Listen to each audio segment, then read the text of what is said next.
ስለዚህ ሰው አባቱንና እናቱን ይተዋል ከሚስቱም ጋር ይተባበራል ሁለቱም አንድ ሥጋ ይሆናሉ ይህ ምስጢር ታላቅ ነው እኔ ግን ይህን ስለ ክርስቶስና ስለ ቤተ ክርስቲያን እላለሁ ሆኖም ከእናንተ ደግሞ እያንዳንዱ የገዛ ሚስቱን እንዲህ እንደራሱ አድርጎ ይውደዳት ሚስትም ባሏን ትፍራ ኤፌሶን ምዕራፍ 5 ከቁጥር 31 እስከ 33 እግዚአብሔር ያከበረውን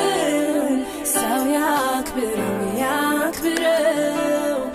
እግዚአብሔር ያጣመረውን ሰው አይለየው እግዚአብሔር ያከበረውን ሰው ያክብረው